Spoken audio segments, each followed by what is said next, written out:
안녕하세요. 평소 사연을 들으며 함께 욕을 하는 것으로 스트레스를 풀고 있는 애청자입니다. 제게는 철딱서니가 없어도 너무 없던 시누이가 하나 있었는데요. 그 시누이의 일이라면 눈먼 장님이 되어버리는 심오한 남편은 덤이었고요. 도대체 얼마나 눈이 멀어버렸으면 자식까지 있는 제가 이혼을 했을까요? 그 기가 막힌 사연 한번 말씀드려 볼게요. 남편과 저는 결혼한 지 7년이 된 부부였어요. 저희 사이엔 핑크를 너무나도 사랑하던 5살 공주님이 있었죠. 친정은 멀리 있어서 육아를 도와주지 못했습니다. 시댁은 친정보단 가깝긴 했지만 그 어떤 도움도 주지 않던 상황이었어요. 그래서 오롯이 혼자 육아를 했고 딸이 울면 안고 달래며 함께 울곤 했어요. 처음 엄마가 되니 너무나도 힘들고 때론 외롭고 또 때로는 참 무섭더라고요. 사랑하는 딸을 키우며 많이 행복했지만 남편도 저도 둘째는 꿈도 꾸지 않았습니다. 그만큼 많이 힘들었거든요. 아무튼 그렇게 눈물로 키운 딸이 5살이 되던 해 충격적인 소식을 하나 들었습니다. 남편과 나이 차이가 꽤 나는 시누이가 20살이 되자마자 덜컥 임신했다지 뭐예요. 심지어 아기 아빠가 누군지도 모르는 아기를 말입니다. 아, 진짜 미치겠어. 지훈이 임신했대. 이 일을 정말 어쩌면 좋냐? 뭐? 아가씨가? 이제 갓 20살밖에 안 됐는데 임신? 남자친구가 있었어? 남자친구가 있었으면 차라리 다행이지. 밤마다 클럽이나 다니는 것 같더니 아기 아빠가 누군지도 모른단다. 내가 참 기가 막혀서. 이놈의 계집애 진짜 머리를 빡빡 밀어넣을 수도 없고 미치겠다 정말. 뭐? 이 일을 정말 어떻게 해? 당연히 수술해야겠지? 나도 그렇게 생각했는데 지훈이가 낫겠다고 고집을 부리는가 봐. 어휴. 남편의 긴 한숨에 제 걱정도 커질 수밖에 없었습니다. 그 후 온 식구들이 나서 신우를 말려봤지만 소용없었어요. 오히려 결심이 확고하게 선 듯 집까지 나가 소식을 끊어버리더군요. 그리고 10달이 지난 후 시누이는 갓난아기를 안고 나타났습니다. 처음엔 눈물 없이 볼 수 없는 모성애를 뽐내며 아기를 잘 보살피더라고요. 무작정 반대만 했던 저희가 미안한 마음이 들 정도로 말이죠.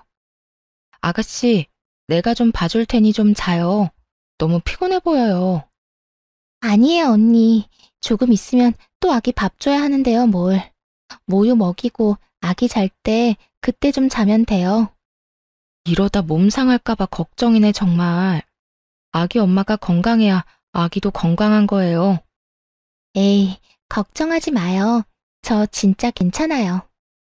이렇듯 밤새 잠도 제대로 못 잤을 텐데 혼자 보살피려고 애쓰더라고요. 낮에 시모에게 아기를 맡기지도 않았고요. 아기의 눈을 보며 많이 사랑한다는 말을 속삭여주기까지 하더라니까요. 그런 시누이를 보며 참 기특하다고 생각하기까지 했는데 아니나 다를까 그 상황이 길게 이어지진 않더군요. 처음엔 한두 번 시모에게 애를 맡기고 외출하는 것 같았어요. 그러다 어느 순간부턴 아예 시모가 애를 전담으로 보살피더라고요. 시누이는 뭐 했냐고요? 밤만 되면 밖에 나갔다가 새벽에 술에 잔뜩 취한 채로 집에 기어왔죠. 어쩌다 몇 번도 아니고 계속이요. 일이 그렇게 되자 너무 힘들었는지 시모가 도움을 요청했어요. 얘, 너 회사 마치고 우리 집에 좀 올 수 있니? 오늘이요? 왜요? 무슨 일 있으세요? 다름이 아니라 와서 애 좀 잠시 봐주면 안 되겠니? 내가 요즘 너무 무리를 했는지 온몸이 다 아프다. 아가씨는 뭐하고 어머님이 그 고생을 하세요? 아가씨, 오늘도 집에 없어요? 어제는 아예 들어오지도 않았다. 그래서 이렇게 너한테까지 연락했잖니. 어쨌든 올 수는 있니? 정말 너무 힘이 들어서 그래. 시모가 저렇게 말하는데 어느 며느리가 거절을 할까요? 차마 못 간다는 말이 안 나오더라고요. 그때까지만 해도 하루 이틀 도와주면 되겠지 하고 생각했어요. 저도 딸을 키우며 혼자 힘들었던 적이 많았으니까요. 그래서 결국 그날 일을 마치고 시댁으로 가 아기를 돌봐주었습니다. 그동안 시모는 밀린 잠을 잤고요. 밤늦게야 아기가 잠들어서 저는 집으로 돌아왔습니다. 그런데 하루 이틀을 넘어 그 생활이 점점 길어졌어요. 일주일 정도 지나자 정말 못할 짓이라는 생각이 들더군요. 이런 힘든 생활이 싫어 둘째도 포기했는데 이게 뭐 하는 짓인가 싶더라고요. 시댁에서 그것도 아가씨 애를 보느라 내 새끼를 제대로 돌보지도 못하다뇨. 심지어 회사 생활에도 지장이 생길 정도였습니다. 더 열받는 건 뭔지 아세요? 아기의 엄마는 밤마다 술 퍼마시고 놀고 새벽에는 잠자기 바쁘다는 거예요. 엄마도 아닌 저는 낮에는 일하고 밤에는 남의 애를 보는데도요. 당연히 그 상황을 달갑게 생각하기란 어려운 일이었죠. 그래서 문제의 그날 도우러 오라며 전화한 시모에게 말해버렸습니다. 더는 못 가겠다고요. 어머님, 앞으로는 이렇게 못 도와드릴 것 같아요. 낮에는 회사 생활, 밤에는 아가씨 애 돌보고 집에 가선 딸 챙기고 집안일해요, 저. 몸이 10개라도 모자랄 만큼 힘들어요. 또 제가 노는 사람도 아니고요. 뭐? 네가 안 오면 나는 어떻게 하니? 너는 젊기라도 하지. 난 이제 다 늙었어. 애 보느라고 안 아픈 곳이 없다고 하지 않았니? 그런데 네가 앞으로 안 오면 나랑 이 갓난쟁이는 어떻게 해? 왜 저한테 그러세요? 제가 애 엄마도 아니고 애 엄마가 있잖아요. 어머님도 이 고생하지 마시고 아가씨를 못 나가게 하세요. 머리를 밀든 다리를 분지르든 어떻게 해서든지요. 이게 뭐예요? 그렇게 가족들이 말릴 때는 애 낳아 들어오더니 지금은요. 아가씨 본인이 잘 키울 수 있다고 집까지 나갔던 건 잊었다 쳐도요. 나 몰라라 술만 퍼마시고 다니는 상황이 말이 된다고 생각하세요? 둑이 터지듯 그간 쌓였던 말을 시모에게 다 해주었습니다. 그러나 시모는 전혀 동의하지 않는다는 듯 시누이 편을 들기 시작하더군요.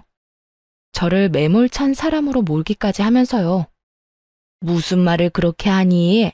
너 정말 인정이라고 눈꼽만큼도 없는 애로구나. 우리 막내가 애는 낳았어도 이제 21살이다. 너도 그런 시절이 있었으니 잘 알 거 아니야. 그 어린 나이에 얼마나 나가서 놀고 싶겠어. 나 같으면 도와달란 말 안 해도 돕겠다. 저 좋은 나이에 미혼모 된 아이 불쌍하게 생각해서라도. 근데 넌 어떻게 된 애가 힘들다고 시누이 머리카락이나 밀라는 말을 할 수가 있어? 가족끼리 그렇게 매정하게 구는 거 아니다. 가족끼리 돕고 사는 거 저도 참 좋아해요. 그런데 이건 아니죠. 말이야 바른 말이지. 제가 어머님한테 울면서 전화했을 때 뭐라고 하셨어요? 우리 딸 키우느라 너무 힘들어서 겨우 전화했을 때 뭐라고 하셨냐고요. 자기 자식은 자기가 알아서 키우는 거라고 하지 않으셨나요? 그런 어머님이 이제 와서 가족끼리 돕고 사는 거라고 하시니 뭐 썩 와닿진 않네요.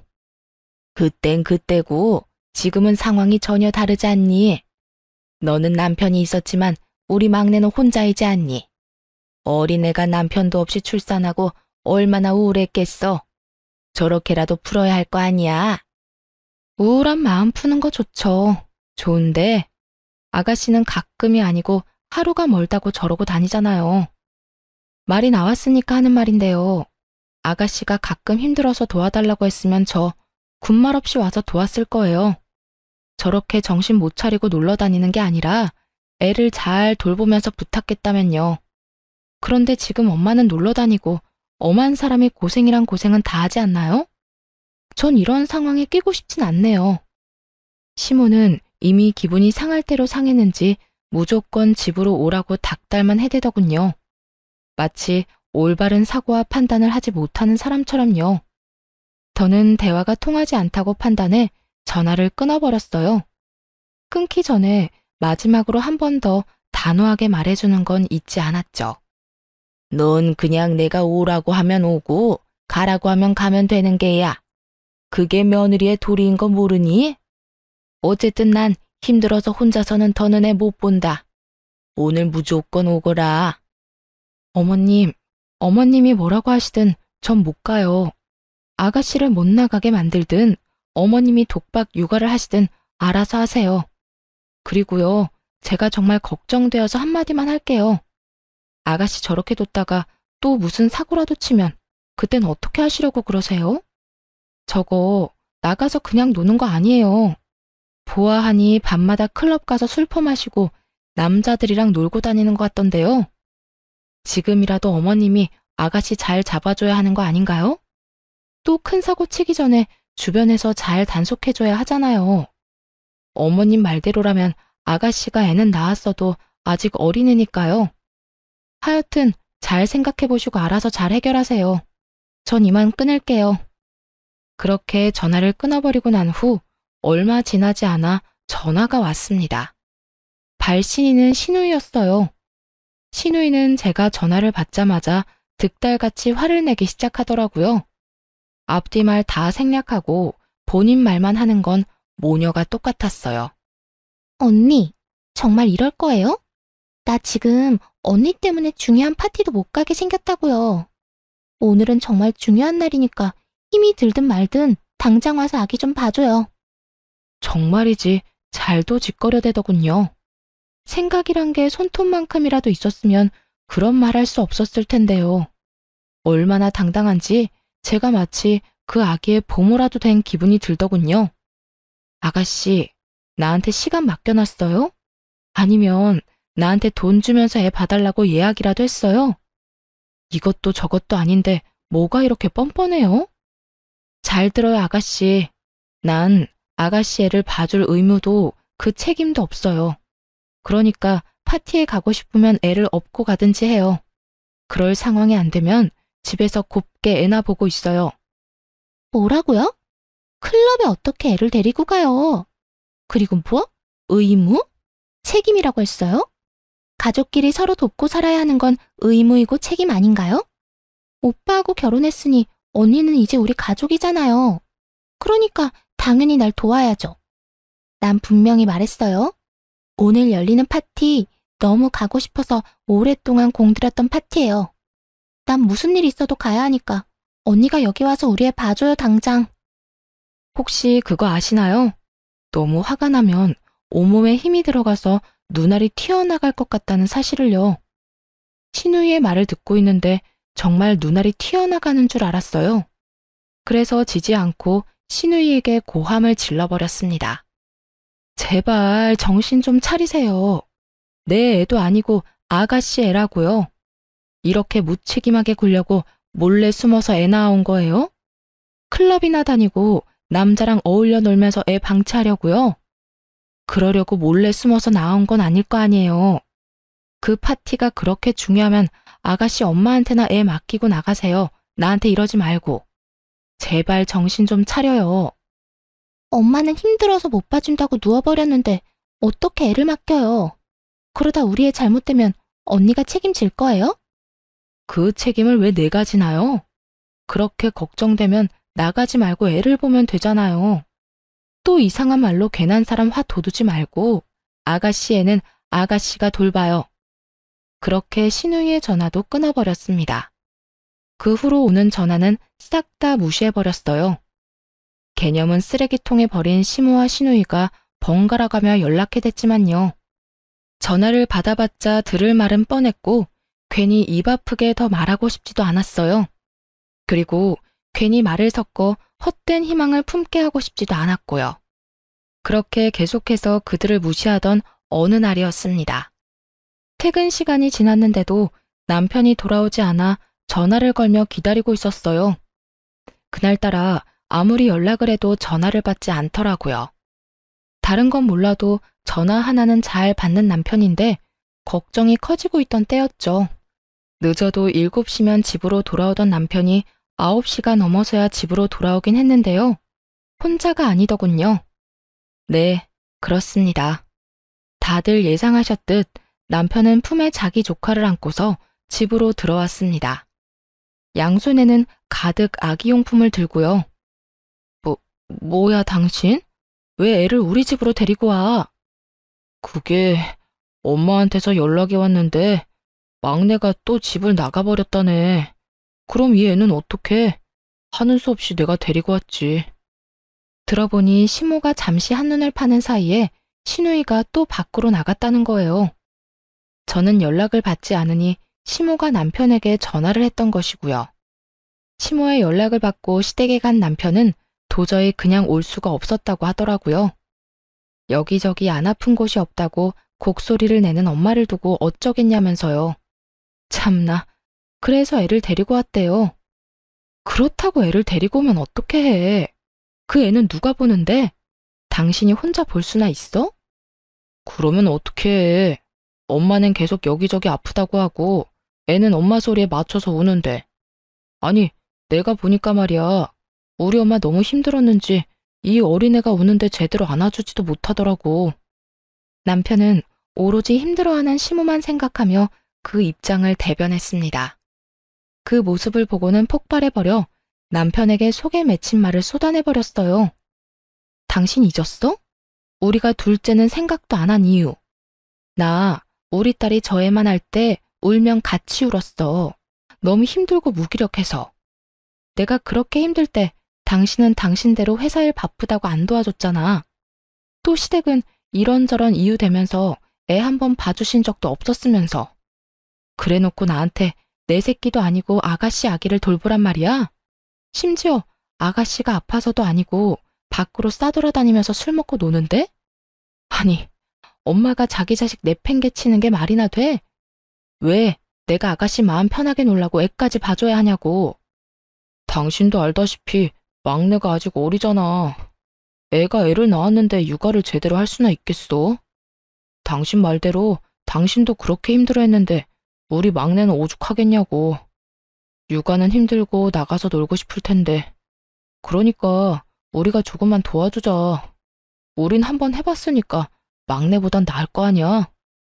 이젠 정말 어이가 없어 헛웃음이 다 나더라고요. 시모와 남편이 아주 똑같은 말을 하더라니까요. 거기에다 당당하게 우리라고 하는 것도 거슬렸어요. 그래서 선을 정확하게 그어주기로 했습니다. 육아에 참여할 생각이 전혀 없다는 뜻을 남편에게 알려준 거죠. 당신 지금 그걸 말이라고 해? 한번 해봤으면 안 힘든 게 돼? 그리고 어쩌다 가끔 도와주는 것도 아니고 매일 밤마다 이럴 거잖아. 이건 우리가 도맡아서 키우는 거랑 마찬가지라고. 난 절대로 아가씨 애 키울 생각 없으니까 알아서 해. 당신이 데리고 왔으니까 다시 데려다 주든 아니면 돌보든 알아서 하란 말이야. 저는 이게 절대 잠깐이 아닐 것이라고 확신했습니다. 남편은 그저 잠깐 도와주는 것뿐이라고 했지만요. 그래서 더욱 단호하게 봐줄 수 없다고 못 박을 수밖에 없는 상황이었어요. 생각보다 더 단호하게 안 된다고 하자 남편도 기분이 상했나 보더라고요. 잠깐 바닥에 내려놓았던 아기용품을 다시 들며 이렇게 말했으니까요. 아, 됐어. 당신이 못하면 내가 하면 되지. 내가 알아서 다 할 테니까 당신은 신경도 쓰지 마. 그러면 당신이 이렇게 화낼 일도 없는 거 맞지? 절대 도와달란 말 안 할 테니까 당신은 당신 딸이랑 잘 먹고 잘 살아. 무슨 여자가 저렇게 정이 없어? 양심은 시댁에 두고 왔는지 남편은 오히려 화를 내며 안방으로 들어가 버렸습니다. 그러면 누가 후회할까 봐요? 전 남편의 말대로 했습니다. 정말 남편과 아기에게는 일절 신경 쓰지 않고 딸의 방에서 생활하기 시작했어요. 그날부터 남편은 아기와 함께 출퇴근을 했습니다. 출근을 하며 아기를 시댁에 데려다 주고 퇴근을 하며 아기를 다시 데리고 오는 거죠. 자신만만하던 시작과 달리 남편은 생각보다 빠르게 지쳐갔습니다. 자기 딸을 키울 때도 육아 참여도가 그리 높지 않았는데 오죽할까요? 하루가 다르게 얼굴은 생기를 잃어갔고 성격은 예민해졌습니다. 그렇게 시조카와 원치 않는 동고동락을 하던 어느 날 일이 터지고야 말았습니다. 그날은 주말이었는데 시조카를 포함해 온 가족이 집에 있었어요. 저는 주방에서 설거지를 하고 있었고 딸은 거실에서 그림을 그렸습니다. 남편은 소파에 앉아 아기를 돌보고 있었죠. 잠시 평화로운 그 순간 갑자기 거실에서 유리 깨지는 소리가 나지 뭐예요? 곧 딸이 우는 소리가 들려왔어요. 화들짝 놀라 거실로 나가보니 우는 딸의 발 아래 유리 파편이 가득하더라고요. 딸의 발가락 끝에서는 피가 나고 있었고요. 평소 저희 집은 딸아이 때문에 유리컵을 쓰지 않는 편이었는데요. 밤새 아기를 보고 피곤했는지 남편이 커피 마신 유리컵을 근처에 올려놓은 거예요. 운 나쁘게도 딸이 컵을 건드려 깨지며 발끝을 조금 다친 것이었고요. 많이 다친 것은 아니었지만 자칫하면 큰 사고로 이어질 수 있는 상황이었습니다. 바닥에 떨어진 유리 파편에 발을 더 베일 수도 있으니까요. 그런데 그 상황에 남편은 무얼 하고 있었는지 아시나요? 조카를 소파에 눕히고 똥기저귀나 갈고 있더라고요. 혹시나 다친 곳이 없나 이리저리 살피면서요. 딸, 울지 말고 움직이지도 마. 엄마가 와서 다 처리해 줄 거니까. 아빠는 지금 동생 기저귀 갈아줘야 해. 조금만 기다려. 이게 유리 파편이 떨어진 바닥 한가운데 서서 울고 있는 딸에게 할 말인가요? 그리고 조카 똥기저귀 가는 게 그렇게 중요한가요? 유리 파편을 밟을 위험에 처해 있는 딸보다도 더? 심지어 딸의 발에선 피까지 나고 있었는데 말이죠. 그 광경을 보는데 정말 당장이라도 손을 날려버리고 싶더라고요. 일단 얼른 딸을 안전한 곳으로 데리고 와 치료를 해주었어요. 그 다음엔 더 다친 곳이 없는지 살핀 후 많이 놀란 딸을 진정시켜 재워주었죠. 그런데 잠들기 전 딸이 이런 말을 하더라고요. 엄마, 나 아빠 싫어. 아빠는 나 피나는데 기다리라고만 했어. 우리 딸 속상했어? 많이 아팠어? 응, 속상하고 아팠어. 나 아빠 싫어. 아빠는 아기만 좋아해. 그런 말을 하고 잠든 딸을 보는데 이건 아니라는 생각이 강하게 들었어요. 단지 이 일 때문만은 아니었어요. 밤새 우는 아기 때문에 딸 역시 잠을 자지 못해 예민해졌고요. 또 남편이 조카를 보느라 딸의 어린이집 행사에 참여를 못한 적도 있었거든요. 결국 화가 극에 달해 결단을 내렸고 안방으로 가 결정을 내리라고 했습니다. 직접 남편의 짐을 싸 건네주면서요. 자, 당신이 결정해. 더는 이렇게는 못 살겠으니까 이 짐을 가지고 시댁에 가서 조카를 돌보든지 아니면 계속 우리랑 살든지. 물론 우리랑 살면 조카는 시댁에 데려다 주는 거고. 자, 당신이 결정하라고. 갑자기 왜 이래? 내가 아기 다 돌보면 아무 상관하지 않겠다고 했잖아. 나보고 알아서 하라면서. 당신 말대로 나 혼자 돌보고 당신은 신경도 안 쓰게 했는데 왜 이 난리야? 왜 이 난리? 당신 진짜 제정신 아니구나. 당신 딸은 지금 품에 안긴 그 아기가 아니라 방에서 울다 지쳐 잠든 애야. 당신 자식이 유리 파편 한가운데 서서 울고 있을 때 뭐 했니? 조카 똥기저귀 가는 게 당신 딸 위험한 거보다 중요해? 그거야. 똥기저귀 빨리 안 갈아주면 피부에 좋지 않으니까 그랬지. 그리고 우리 딸이야. 당신이 어련히 잘 챙기니까. 순간 정말 남편이 미쳐버렸나 하는 생각이 들더라고요. 어떻게 애아빠라는 사람이 저걸 말이라고 할 수가 있는지 도무지 이해가 되지 않았습니다. 어련히 잘 챙겨? 너 지금 그걸 말이라고 해? 어떻게 발에서 피나는 딸보다 조카 엉덩이가 더 중요하다고 할 수가 있어? 당신 지금 제정신 아니야. 그리고 그것뿐인 줄 알아? 당신 우리 딸 어린이집 행사에 전혀 참여 안 해. 또 우리 딸이 뭐라고 말을 걸어도 제대로 눈도 안 맞춰주잖아. 우리 애가 얼마나 상처받고 있는지 당신은 모르지? 왜 우리 딸이 당신 조카 때문에 이런 상처를 받아야 해? 당신 동생 마음껏 술 마시러 다니라고 왜 내 딸이 다쳐야 하냔 말이야. 상처는 무슨, 당신 너무 오버하는 거 아니야? 우리 딸 이제 겨우 5살이야. 5살밖에 안 된 어린애가 뭘 안다고 상처를 받아? 조카에 대해선 하나부터 10까지 다 꿰고 있으면서 남편은 정작 자기 딸이 상처받을 수 있는 나이라는 건 전혀 모르더라고요. 저에게 무관심한 건 그렇다 쳐요. 이제는 하다하다 딸에게까지 냉담한 남편을 보는데 도저히 참을 수가 없었습니다. 5살이나 됐으니까 상처를 받지. 5살이니까 이 상황이 더욱 이해가 안 되는 거라고. 아, 됐고, 당신이 결정해. 어떻게 할 거야? 난 더는 이렇게 못 산다고 분명히 말했어. 결국 고함을 질러버렸습니다. 남편은 더는 듣고 싶지도 않다는 듯 귀를 틀어막으며 이렇게 말하더라고요. 그래, 알겠어. 내가 그냥 짐 싸들고 나가면 될 거 아니야? 그러니까 당신은 나랑 우리 딸보다 그 애가 더 중요하다 이 말이네? 중요한 게 아니라 애가 불쌍하잖아. 그리고 애만 덜렁 보내면 우리 막내랑 엄마는 또 어떻게 하라고? 애 엄마가 있는데 왜 삼촌이 나서서 이 난리야. 아, 됐어. 나도 당신 필요 없으니까 가려거든 당장 나가. 더는 꼴도 보기 싫으니까 나가라고. 남편은 더 말할 것도 없다는 듯 짐을 챙겨 그대로 나가버렸습니다. 그 순간까지도 딸은 괜찮냐고 걱정도 한마디 안 했어요. 그런 남편의 모습에 오만 정이 떨어지더라고요. 그때 우리 가정에 어떤 미래가 있나 진지하게 생각해봤던 것 같아요. 그려지는 미래에는 안타깝게도 절망뿐이더라고요.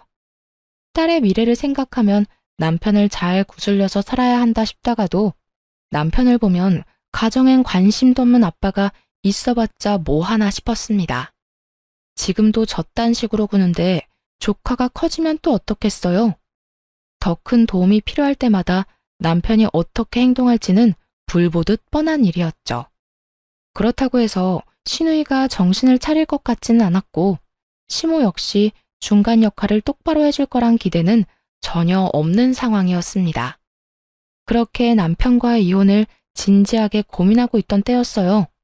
시모가 전화를 하더라고요. 너 집안의 가장을 그런 식으로 내쫓는 거 아니다. 들어보니 네 딸이 그렇게 크게 다친 것도 아니던데. 고작 그런 걸 가지고 이렇게 남편을 쫓아낸다는 게 말이나 되니? 말은 바로 하세요. 제가 쫓아낸 게 아니라 남편 스스로 나간 거고요. 그리고 오늘 일어난 일 하나 가지고 이혼하자고 한 줄 아세요? 남편이 자기 조카만 돌본다고 자식이랑 마누라는 나 몰라라 하면서 살았다고요. 어머님 말대로 한 집안의 가장이라는 사람이요.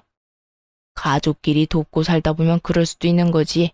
넌 하여튼 애 엄마가 어떻게 그렇게까지 매정할 수가 있니?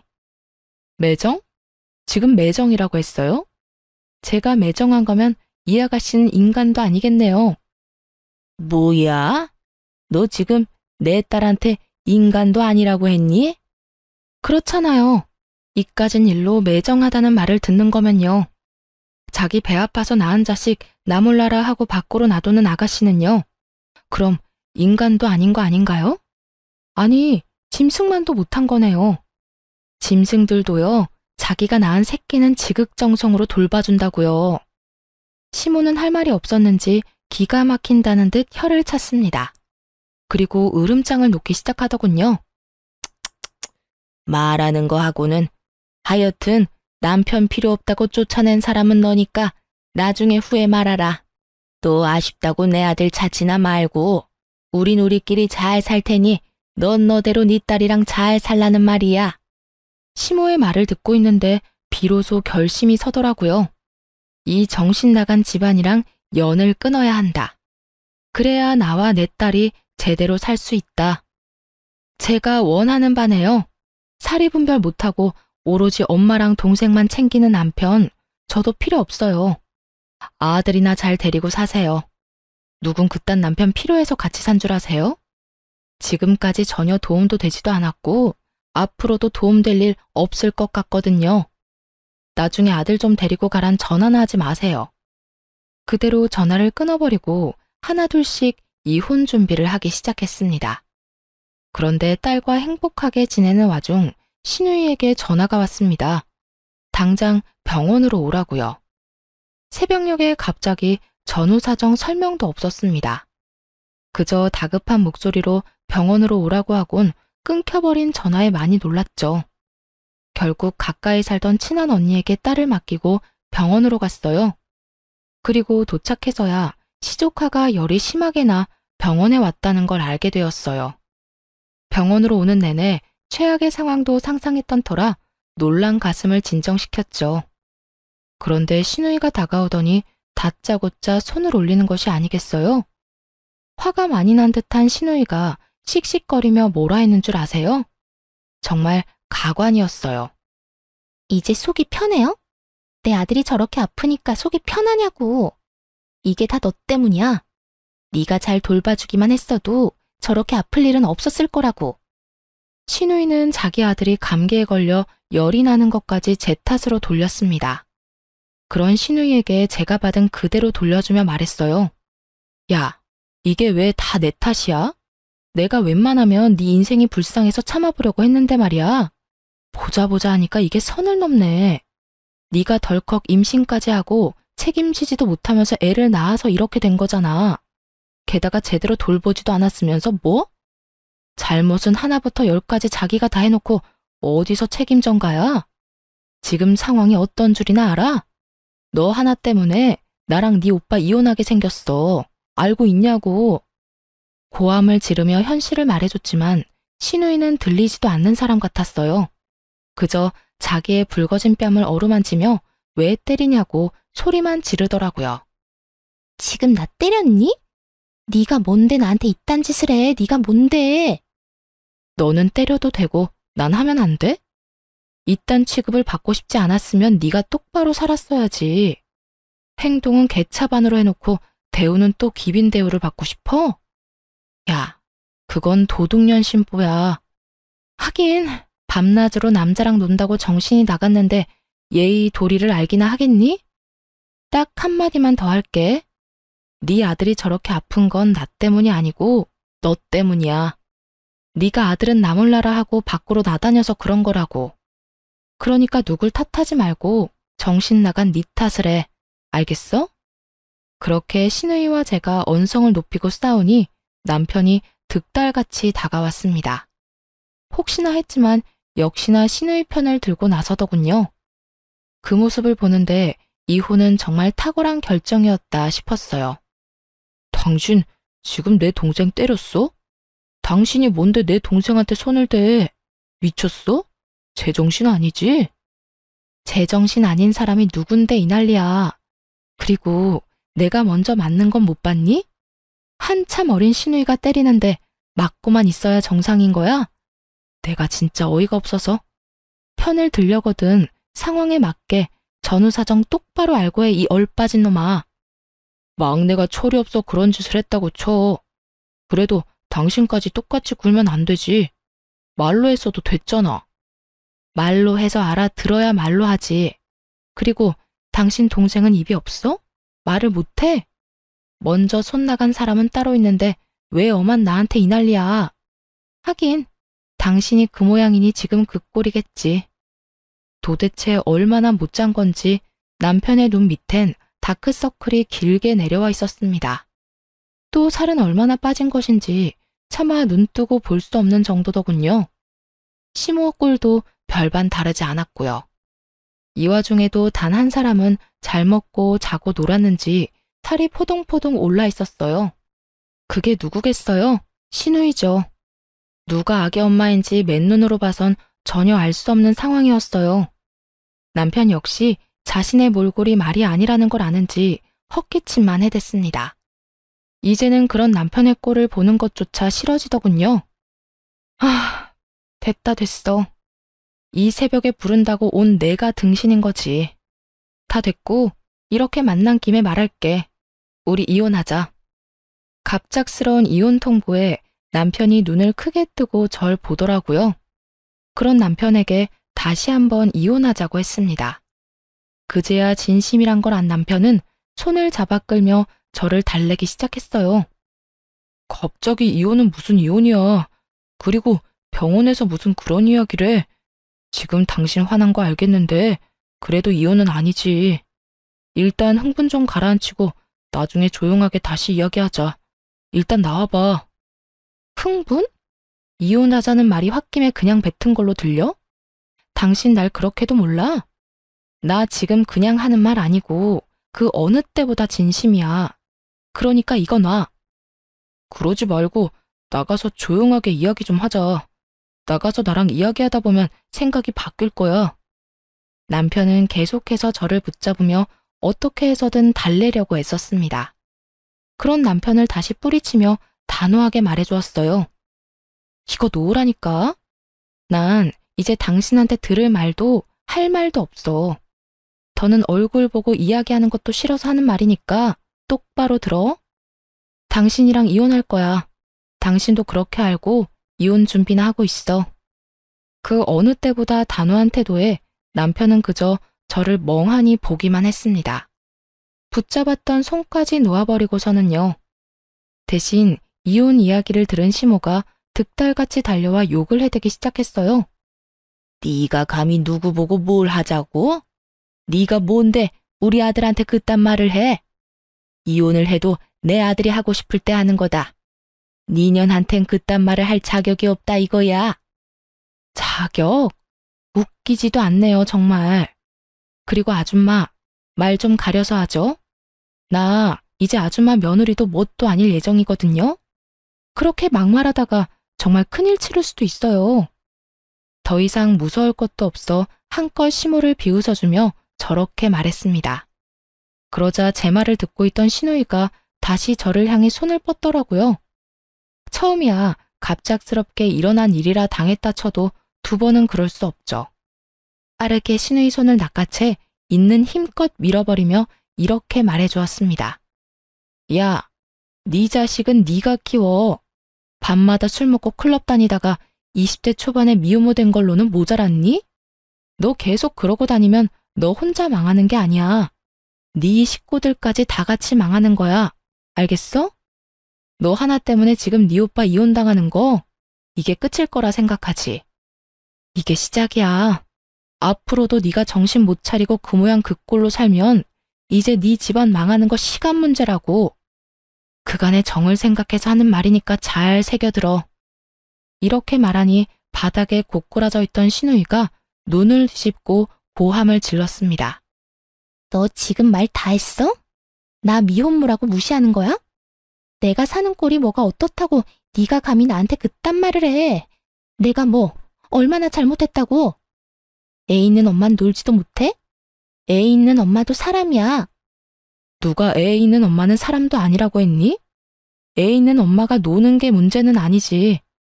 근데 너처럼 애를 다른 사람 손에 맡기고 술 퍼마시고 다니는 건 문제지. 몇 번을 말했는데 아직도 그걸 모르면 어쩌자는 거야? 난 분명 말했어. 지금이라도 정신 차리고 똑바로 살아. 네 인생뿐만 아니라 네 가족들 인생까지 망치기 싫으면. 결국 시누이는 대성통곡을 하기 시작했습니다. 그러자 남편과 시모가 나서서 저에게 따지더군요. 당신은 무슨 말을 그렇게 해? 우리 막내 인생이 망가지기라도 했으면 좋겠어? 그러게 말이다. 너 아주 내 딸 인생 망치라고 고사라도 지내겠구나. 이혼을 하려거든 곱게 해. 괜한 악담이나 퍼붓지 말고. 내 말이 그저 악담이라고 생각하는 거야? 진짜 아니라다. 다시 한번 말하는데 동생 관리, 딸 관리나 똑바로 하세요. 다들 그때 가서 후회하지 말고 제발. 이렇게 말하고 남편과 시모가 뭐라고 하든 말든 뒤돌아 집으로 왔습니다. 그 후 이혼은 착착 진행되었어요. 남편, 시모, 시누이 세 사람 모두에게 위자료를 청구했어요. 다행히 재산 분할까지 유리하게 받고 이혼할 수 있었습니다. 물론 양육권도 제가 가지고 왔고요. 전 남편은 이혼도 당하고 딸의 양육권도 지키지 못한 채 그저 돈만 다 털렸죠. 그렇게 이혼을 하고 난 후 전 남편의 몰골은 점점 망가져 갔습니다. 딸이 아빠를 가끔 보고 싶어해 만났는데 그때마다 엉망이더라고요. 마지막으로 전 남편을 본 날엔 아주 가관이었어요. 핏기 하나 없는 얼굴, 툭 건드리면 쓰러질 것 같은 몰골. 그런 꼴을 하고서는 이렇게 말하더군요. 당신 말이 다 맞았어. 이러다 우리 집 송두리째 무너지게 생겼어. 뭐? 그게 무슨 말이야? 그게 막내 또 임신했대. 애 두고 밤마다 나가서 술 먹고 클럽 다니는 것 같더니 또 임신을 해버렸대. 아빠는 또 누군지 모른다고 하고 거기에다 이번에도 낳는다고 우기고 있어. 들어보니 그 정신 나간 전 시누이가 또 임신을 했다는 거예요. 예전과 똑같이 애 아빠는 누군지도 모르고요. 그런 주제에 뱃속의 아기를 또 낳겠다고 우기고 있다고 하더군요. 첫째 아들도 똑바로 돌보지 않으면서요. 그 말을 듣는데 놀랍지도 않더라고요. 밤마다 나가서 노는 시누이를 말리지도 않고 온 식구가 도와주잖아요. 당연히 그런 일이 또 일어나고도 남을 상황 아니었나요? 그러게, 내가 진작 당신 동생 단속 똑바로 하라고 했지? 그때 당신이 나한테 뭐라고 했어? 악담하지 말라고? 지금 이런데도 그저 악담이었다고 생각해? 당신 말이 다 맞았어. 당장 첫째도 제대로 안 보는 애가 둘째를 낳겠다고 우겨대는데 나 내 동생이지만 이제는 무섭기까지 해. 아, 진짜 어떻게 해야 할지 모르겠어. 그때 당신 말을 들었으면 이렇게까지 되지 않았을 텐데. 하소연하며 우는 남편을 보는데 안타깝기는커녕 한심하기 그지없더라고요. 그렇게 싸고 돌 때는 언제고 이제 와서 저렇게 울고불고 후회하다뇨. 소 잃고 외양간 고친다고 한들 달라질 건 하나 없으니까요. 그렇게 한참 눈물을 짜내던 남편이 급하게 제 눈치를 살폈습니다.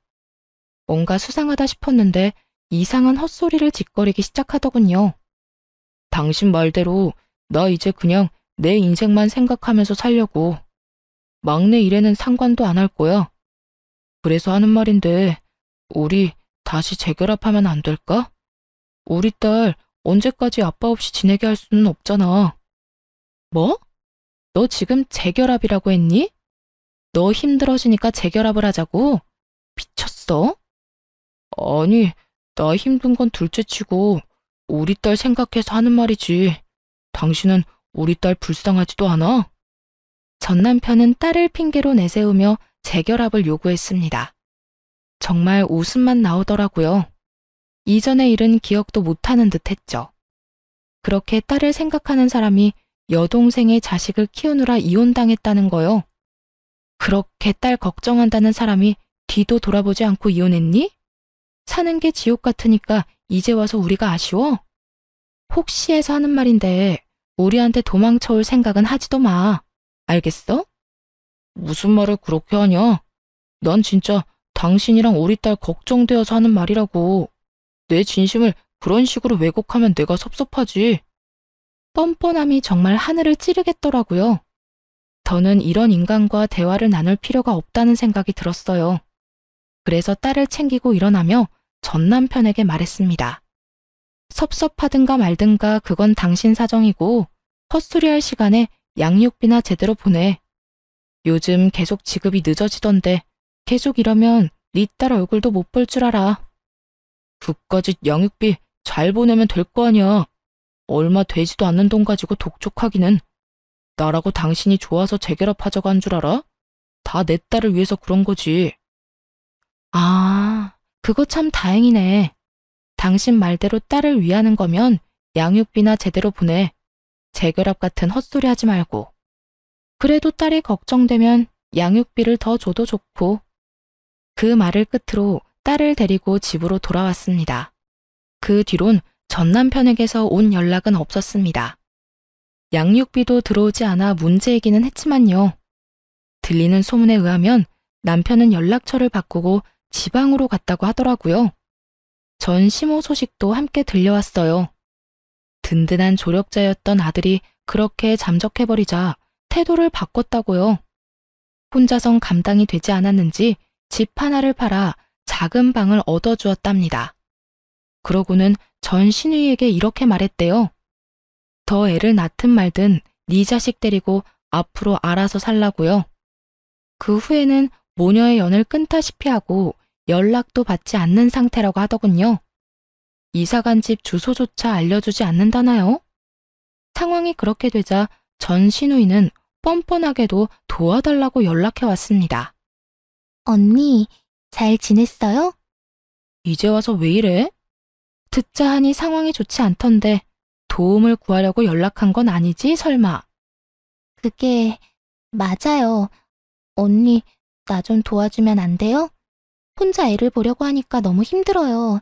애정을 생각해서 좀 도와주면 안 될까요? 임신을 해서 입덧도 심하고 애는 계속 울고 이러다 미칠 것 같아요.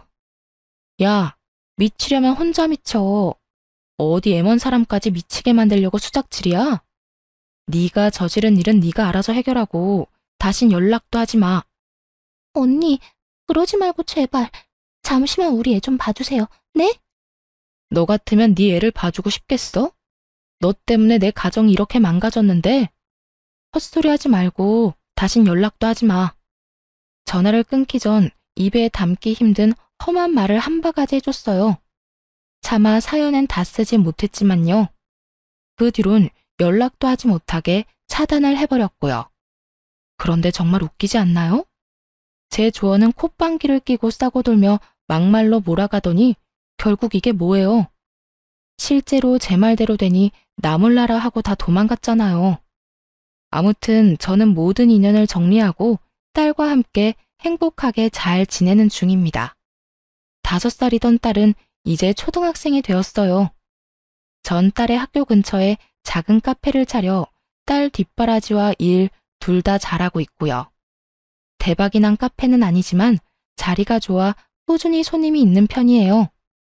그 덕에 생활하는 데는 큰 어려움이 없습니다. 딸이 하고 싶다는 것들은 웬만하면 다 하게 해주며 지내고 있어요. 지금 가장 만족스러운 점은 단연 혼자서도 딸을 잘 케어할 수 있다는 점이에요. 딸에게 무슨 일이 생기면 언제든 가게 문을 잠시 닫고 갈 수 있으니까요. 싱글맘인 저에겐 카페는 더없이 좋은 직장이죠. 물론 딸이 가끔 아빠 이야기를 꺼내긴 합니다. 하지만 보고 싶거나 그리운 마음은 아니라고 하더라고요. 그런 말을 들을 때면 마음이 찢어지게 아프긴 하지만 아파하는 만큼 더 사랑으로 보살피려고 합니다. 그러면 딸의 외로움과 아픔도 옅어지는 날이 오겠죠? 앞으로도 지금처럼 딸과 함께 잘 살아가 보려고요. 이로써 저의 긴 사연도 끝이 났네요. 함께 해주셔서 감사합니다.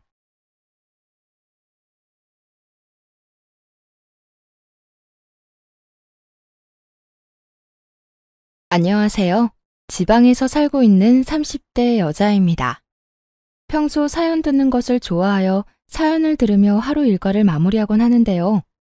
사연을 들을 때마다 내 사연도 보내봐야지 생각만 하다 오랜만에 쉬는 날이 생겨 이렇게 사연을 쓰게 되었습니다. 저는 첫사랑과 결혼을 하게 된 사람인데요. 저만 남편이 첫사랑이 아닌 남편 역시 제가 첫사랑이었어요. 남편과 전 엄마 친구 아들, 딸들로 남편은 저보다 4살이 많았는데 부모님들끼리 가깝게 지내시다 보니 저희 역시 어릴 때부터 꽤 가깝게 지내며 자연스럽게 서로에게 호감을 가지게 되었죠. 어릴 땐 마냥 친한 오빠였는데 점점 커가면서 이성적인 호감이 생겨나더라고요. 남편 역시 그랬다고 하고요. 서로에게 호감을 가지고 있었던 저희는 고등학교를 진학하게 되면서 바빠진 생활 때문에 자연스럽게 왕래가 없어지게 되었고 30대가 되던 때까지 단 한 번도 만나지 못한 채 지내게 되었어요. 세월이 흘러 저희가 다시 재회하게 되었던 것은 남편의 형인 시숙의 결혼식장이었고 그날 이후 저흰 연락을 주고받다 연인 사이가 되어 결혼까지 하게 된 것이었죠. 시댁에서도 워낙 어렸을 때부터 알고 봐왔던 터라 며느리이기보단 딸에 가까웠고 남편과의 결혼 생활도 꽤 만족스러운 편이었습니다. 하지만 이런 저의 생활에 단 한 가지 문제가 있었는데요. 그것은 다름 아닌 형님이었어요. 형님은 저보다 1년 빨리 결혼을 했었는데 알고 보니 남편과는 친구 사이더라고요. 남편과 가까운 친구로 지내던 형님은 시숙과 마음이 통해 결혼까지 하게 된 것이었고 저희가 연애할 때부터 저에게 살갑게 굴지 않던 형님은 제가 가족이 되고 나서도 저를 알게 모르게 시샘하고 미워하는 것이 느껴졌죠. 이거 동서가 다 한 거야? 간이 전혀 안 맞네. 일찍 직장 생활했다더니 일하느라 음식은 전혀 배우지 못했나 봐. 그리고 이렇게 음식을 담는 사람이 어디 있어? 보기도 좋은 떡이 먹기도 좋다는 말 몰라? 실컷 정성스레 음식 만들어 놓고 이렇게 담으면 맛없어 보이잖아. 그냥 이렇게 담지 말고 위에 깨라도 좀 뿌려라. 겉절이에 깨를 뿌려 담아내라고 간섭하는 것은 물론이었고 다들 간이 세지 않아 딱 좋다고 칭찬 일색이었던 제 음식에 대해 핀잔을 늘어놓은 것은 기본이었어요. 거기에다 옷을 조금 편하게 면바지에 맨투맨 티셔츠를 입고 가는 날엔 동서, 아무리 어릴 때부터 알던 사이라고 해도 이건 아니지. 옷차림이 그게 뭐야? 이렇게 핀잔을 주고 결혼식이 있어 조금 차려입고 가는 날엔 동서, 어디 선이라도 보고 왔어? 아무리 시댁에 오는 날이라도 그 차림이 너무 과한 거 아니야?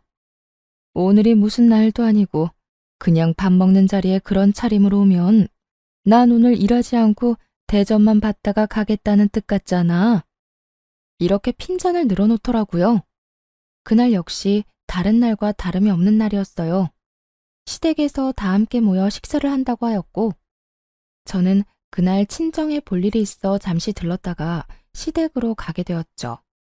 평소 시모가 좋아하시던 친정엄마가 만든 수박 껍질 요리를 가지고 갔는데 그걸 본 형님이 아니나 다를까 어김없이 시비를 걸어오기 시작하더군요. 이게 뭐야? 이거 혹시 수박 껍질이야, 동서? 네, 이거 수박 껍질로 만든 무침인데 한번 드셔보실래요? 생각보다 맛있어요. 난 됐어. 다들 음식물 쓰레기라고 버리는 걸로 무슨 무침을 만들어? 동서도 참 동서다. 시댁에 오면서 이런 걸 가지고 오면 어떡해? 아무리 어릴 때부터 봐서 편한 사이라고 해도 그렇지. 이건 음식이 아닌 쓰레기 아니야? 친정엄마가 정성껏 만들어준 음식을 보고 쓰레기라고 하는데 정말 화가 치솟아 오르더라고요. 아무리 본인은 이런 걸 먹어본 적이 없다고 한들 그런 말을 굳이 입 밖으로 뱉어낼 필요는 없는 거 아닌가요? 그 정도는 상대방에 대한 예의이고 상식이라고 생각하는 전 도무지 형님의 언행이 이해가 되지 않았고 그와 더불어 화도 많이 난 상태였죠. 형님, 아무리 그래도 해온 사람 정성이 있는데 그걸 쓰레기라고 하는 건 너무한 거 아닌가요? 동서, 왜 이렇게 흥분을 하고 난리야? 아니 그렇잖아. 다른 사람들은 수박 먹고 껍질 버린다고 골머리가 아프다는데 동서는 그런 음식물 쓰레기로 음식이라고 만들어 왔으니 내 입장에선 양념한 음식물 쓰레기라고 생각할 수밖에 더 있겠어. 그래도 음식물 쓰레기는 아니죠. 제가 설마 음식물 쓰레기를 시댁에 가지고 왔겠어요? 아니면 그만이지. 뭘 이렇게 화까지 내고 그래? 음식물 쓰레기 같아 보여 음식물 쓰레기라고 했을 뿐인데 바른 말 2번 했다간 동서 나한테 욕도 하겠어. 제가 반응을 보이자 그것이 또 재미있었는지 더욱 신나서 비아냥대기 시작했고 전 그런 형님의 모습을 보며 순간 정말 눈이 핑 돌아갈 만큼 화가 나더라고요. 그래서 제가 무어라 형님에게 한 소리 하려는 찰나 저희 대화 소리를 다 들어버린 시모가 주방으로 걸어 들어왔어요. 척 보기에도 화가 단단히 난 표정을 한 시모는 형님의 곁에 서더니 상황에 대해 물어보기 시작하더군요. 무슨 일이길래 주방에서 음식물 쓰레기라는 말이 나오는 거야? 전 당연히 아무 말도 하지 않았고 수박 껍질 무침이 저희 엄마가 해준 음식이라는 것도 시모가 그것을 좋아한다는 것도 전혀 알지 못하는 형님이 무침을 가리키며 신나서 시모에게 이르기 시작했어요. 아니 어머님, 이걸 동서가 반찬이라고 가지고 왔더라고요. 수박 껍질 무침이라나 뭐라나? 그래서 음식물 쓰레기라는 말이 나왔다는 게야? 그렇잖아요. 요즘 세상에 먹을 게 얼마나 많은데 이런 걸 가지고 오는지. 괜히 어머님 보시면 기분 나쁘실 수도 있겠다 싶어서 제가 나서서 한 소리 하고 있었어요. 시모의 표정은 더욱 굳어져만 갔고 그런 시모의 표정이 심상치 않음을 느꼈는지 시모의 눈치를 살피며 의아한 표정을 짓더라고요. 어머님, 왜 그러세요? 혹시 기분 나쁜 일 있으세요? 기분? 당연히 기분 나쁘지. 요즘같이 먹을 거 많은 세상에 이런 걸 가장 좋아하는 사람이 바로 나다. 이거 둘째 친정엄마가 나 먹으라고 직접 해서 보낸 것 같은데 너 어떻게 말을 그렇게 할 수가 있니? 네가 못 먹어보고 안 먹는 음식이면 전부 음식물 쓰레기라고 하는 거니? 어쩌면 애가 이렇게도 생각 없이 말을 하는 게야? 형님의 얼굴은 순식간에 새빨개져 아무 말도 하지 못하고 있었고, 시모는 그런 형님의 모습이 더욱 화가 난다는 듯 호통을 치기 시작하더군요. 그제야 정말 큰일이 났다 싶었는지 시모에게 빌기 시작했어요. 다른 사람이 정성으로 한 음식에 그렇게 함부로 말하는 거 아니다. 당사자가 이 말을 들었으면 얼마나 힘 빠지고 기분 나쁘겠어. 어머님, 저는 동서 친정어머니께서 해주신 음식이라고는 생각도 못했어요. 어머님이 좋아하시는 음식이라고는 더욱 생각 못했고요. 정말 죄송해요. 제가 생각이 짧았어요. 그러면 넌 그저 둘째가 한 음식이라고 생각하고 그런 말을 했다는 건데, 그건 그거대로 문제가 있지 않니? 어떻게 당사자를 앞에 두고 음식물 쓰레기라는 말을 할 수가 있어? 내 앞에선 갖은 착한 척은 다 하더니 모두 연기였던 게야? 아니에요. 그런 게 아니라 저도 모르게 나온 말이에요. 정말 죄송해요. 동서, 기분 많이 상했어? 내가 미안해. 앞으로 조심할게. 형님은 시모에게 용서를 구하는 것도 모자라 저에게까지 사과를 하는 태도를 보였지만 시모의 마음을 돌리기엔 이미 늦은 듯 하더라고요.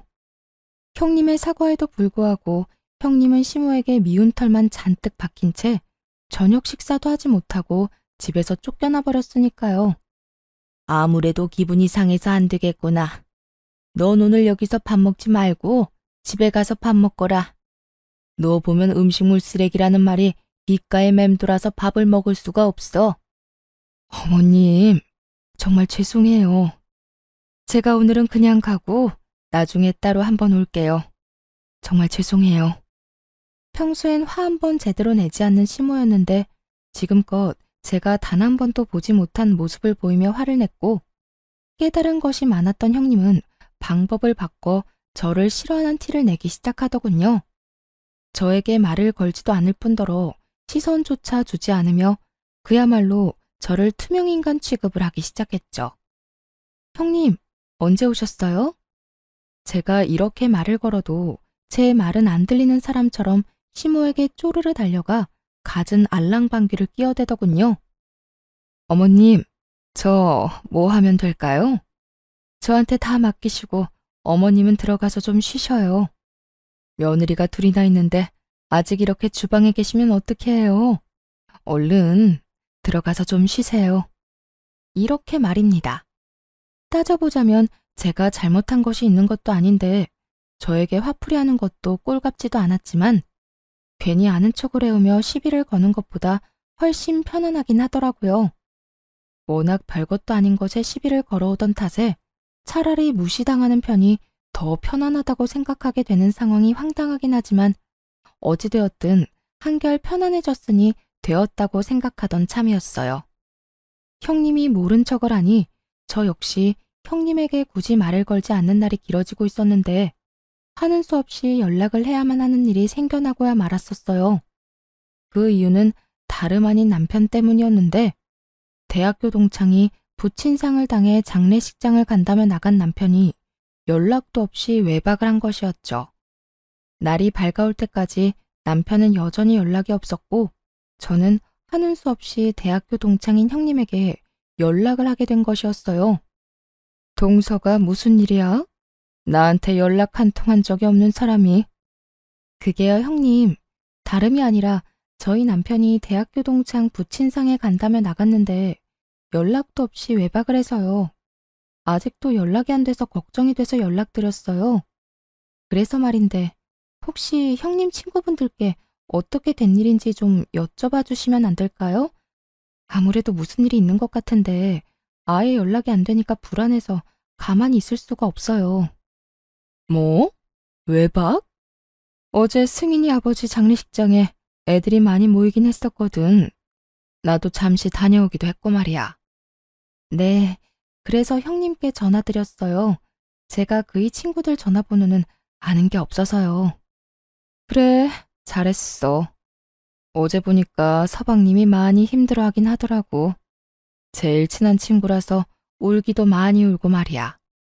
아마 그 정신에 정신없이 손님 받고 이런저런 일 하느라고 연락도 못하고 잠들었나 보네. 술도 한두 잔 했을 테고 말이야. 있어봐. 내가 친구들한테 연락 한번 해볼게. 남편을 대신해 갖은 변명을 해주더니 친구들에게 연락해봐 주겠다며 전화를 끊더라고요. 그리곤 얼마 지나지 않아 다시 연락이 왔고 남편의 소식을 전해주었어요. 동서, 걱정하지 마. 내 말대로 거기서 잠든 게 맞는다고 하더라. 아, 그래요? 다행이긴 하네요. 연락도 없이 외박한 적은 처음이라 5만 가지 상상을 다 했지 뭐예요. 왜 안 그렇겠어. 나라도 그랬을 거야. 어쨌든 서방님 어제 장례식장에서 손님 다 받고 새벽녘까지 승인이랑 둘이 울고불고 하다가 잠들었다고 하더라. 그러니까 동서도 오늘은 잔소리하지 말고 그냥 넘어가줘. 서방님이 오죽했으면 동서한테 연락할 정신도 없었겠어? 네, 감사해요, 형님. 덕분에 이제 마음이 한결 편안해졌네요. 고맙기는. 동서도 좀 쉬어. 잠 한숨 못 잤겠네. 앞으로 내가 동창들 만나거나 하면 따로 동서한테 연락해 줄게. 전에 본 적 없는 호의를 저에게 베풀어주고 있었고 전 그런 형님이 의심스럽기는커녕 이런 면도 다 있다며 정말 진심으로 고마운 마음을 가지게 되었죠. 그 당시엔 제 뒤로 무슨 짓을 하고 있을 거라곤 전혀 상상도 하지 못한 상태였고 아무리 저와는 사이가 좋지 않다고 한들 같은 여자로서 저에게 그런 거짓말을 하지 않을 거라 믿어 의심치 않았던 상황이었습니다. 형님의 말에 안심을 하고 남편을 기다리고 있으니 하루 사이 많이 수척해진 남편이 집으로 들어오더라고요. 남편은 저와 눈도 제대로 마주치지 못한 채 주저리 외박 사건에 대해 변명하기 시작했어요. 여보, 미안해. 나도 모르게 지쳐서 잠이 들어버렸지 뭐야. 사실은 친구 아버지가 나를 아들처럼 여기고 엄청 잘 대해주셨거든. 대학교 때 우리 데리고 낚시도 다녀주시고 우리가 크고 작은 사고 칠 때마다 다 도와주시고 하여튼 나한테는 아버지랑 같은 분이라고 생각했는데 그렇게 갑자기 돌아가시니까 어제 감정 주체가 안 됐어. 아무리 그래도 당신한테 연락은 했었어야 했는데 술도 한잔하고 많이 울기도 해서 나도 모르게 잠들어 버린 거 있지? 그렇지 않아도 형님께 들었어. 워낙 친한 친구였다는 것까지 말이야. 연락도 없이 외박할 사람이 아닌데 온다 간다 말도 없이 안 오니까 걱정했던 건 맞는데 그렇다고 화가 난 건 아니니까 그런 걱정은 하지 마. 그나저나 좀 괜찮아? 친구는 어때? 좀 진정됐어? 정말 진심이었어요. 이때까지만 해도 정말 남편에 대한 걱정이 앞섰을 뿐 그 어떤 의심은 하지 않고 있었는데 그 다음 남편의 입에서 나오는 말로 인해 상황은 180도 바뀌고야 말았습니다. 어? 하진이 진정되는 거 보고 바로 왔어. 어쨌든 미안해. 다음부턴 이런 일 없도록 할게. 어? 그래. 일단 들어가서 쉬어. 혹시 여러분은 눈치를 채셨나요? 부친상을 당한 친구의 이름이 형님이 말해주었던 친구의 이름과 다르다는 사실을요. 남편은 제 말에 알겠다고 하며 안방으로 들어갔고 전 그런 남편을 보며 의심을 품게 되었죠. 정신이 없다면 이름 정도는 헷갈릴 수 있다고 생각할 수도 있겠지만 그때는 정신이 없기는커녕 정신이 또렷해졌을 때일 뿐더러 남편도 남편이지만 형님이 이름 따위를 헷갈릴 일 없다고 생각했어요. 그 순간 형님이 남편을 대신해서 했던 변명들도 어쩌면 거짓말일 거란 생각이 들기 시작하더니 남편의 모든 행동이 수상하게 보이더군요. 우선 남편의 생활을 지켜보니 일정한 패턴이 있다는 것을 알아채게 되었어요. 남편의 늦는 날엔 꼭 등장하는 인물들이 있었는데 그건 대학교 동창들이었죠. 그때마다 형님은 기다린 사람처럼 저에게 연락을 해와 남편의 알리바이를 제공해 주었고요. 동서, 이야기 들었지? 오늘 친구 모인다는 거. 아, 네. 아까 연락이 와서 급하게 잡힌 약속이라고 저녁 먹고 가볍게 한잔하고 온다고 하더라고요. 나도 잠시 들렸다가 방금 집에 들어왔는데 오늘은 남자애들끼리 모여 있더라고. 내가 동서한테 보내주려고 사진까지 찍어왔어. 전화 끊고 보내줄 테니까 보고 안심하라고. 다 동서가 아는 친구들일 거야. 이렇듯 형님은 늘 본인은 집에 먼저 왔는데 남편은 친구들과 있을 거라며 남편의 증인이 되어 주었고 본인이 말한 대로 사진까지 보내주며 제 의심을 잠재우려고 노력하고 있더군요. 한번 시작된 의심은 점점 더 커져만 갔고 도저히 그냥 있을 수는 없더라고요. 전 그 모든 의심스러운 상황에 종지부를 찍고자 흥신소를 이용하기로 했고 며칠 뒤 흥신소에서 전해받은 자료들은 과히 충격적일 수밖에 없었습니다. 사모님, 제가 자료는 다 보내놨습니다. 확인해 보시면 되시고요. 예상하셨다시피 남편이 외도를 저지르고 있던 게 맞더라고요. 상대는 대학 동창으로 그쪽도 결혼을 한 상태였고요. 제가 조사한 바론 남편 형수하고도 관련이 있는 것 같더라고요. 두 사람이 만나는 날엔 거의 대부분 그 형수라는 사람이 처음엔 함께 하다가 자리를 빠져주는 식으로 동창들 눈을 피했고요. 사진이랑 대화 녹음한 것도 있으니 다 확인하시고 연락해 주세요. 들어보니 남편은 외도를 저지르고 있는 것이 맞았는데 상대는 다름 아닌 남편의 동창이자 형님의 절친이더라고요. 녹음된 파일은 남편과 상간녀의 대화였는데 두 사람이 어떻게 시작되었는지 낱낱이 녹음되어 있었죠. 그래서 자기는 언제부터 날 좋아했는데? 그걸 모른다는 사실이 정말 놀랍다. 나 자기 대학교 때부터 좋아했었어. 오랫동안 자기 좋아하다가 도저히 안 되겠다 싶어서 우정까지 포기할 마음으로 고백하려고 했는데 웬 여자랑 결혼한다고 하더라? 내가 그때 얼마나 속상했는 줄 알아? 첫사랑이랑 다시 재회해서 결혼한다는데 내가 진짜 할 말이 없더라. 진작 말하지 그랬어. 그랬으면 우리가 이렇게 힘들게 만날 일도 없었을 텐데 말이야. 그러게. 나도 이렇게 될 줄 알았으면 진작 고백하는 건데. 하여튼 우린 지영이한테 고마워해야 해. 어찌되었든 지영이가 우리 다시 연결해준 거 아니야. 이렇게 유부남 유부녀가 되어 만나게 됐다는 게 좀 그렇긴 하지만 말이야. 하긴 형수님이 중간에서 우리 계속 만나게 해주고 마음 전해주지 않았더라면 우리가 이렇게 서로 마음을 확인하고 서로 좋은 시간을 보낼 일도 없었겠지. 거기에다 형수가 요즘 우리 집사람한테 나 알리바이를 다 대줘서 자기 만나는 게 얼마나 편한지 몰라. 글쎄 사진까지 보내준다더라. 우리 다 같이 모여있는 사진 말이야. 그것도 남자들끼리만 모아서 말이야. 지영이한테 정말 고맙다. 그나저나 자기는 이혼 생각은 있는 거야? 언제까지 이러고 만날 거야? 나야 당장이라도 이혼하고 싶지. 그런데 무슨 계기가 있어서 이혼 말이라도 꺼내볼 거 아니야. 괜히 급한 마음에 이혼 이야기 꺼냈다가 집사람이 무슨 눈치라도 채면 자기나 나나 끝장인 거야. 상간녀, 상간남 위자료에 이혼 위자료까지. 이중으로 돈 나갈 텐데 그 돈을 다 어떻게 해. 하긴 그 돈이면 우리 집도 살 수 있겠다. 알겠어. 나도 우리 남편이랑 최대한 자연스럽게 이혼할 수 있도록 노력해 볼 테니까 자기도 하루라도 빨리 이혼할 수 있게 노력해줘.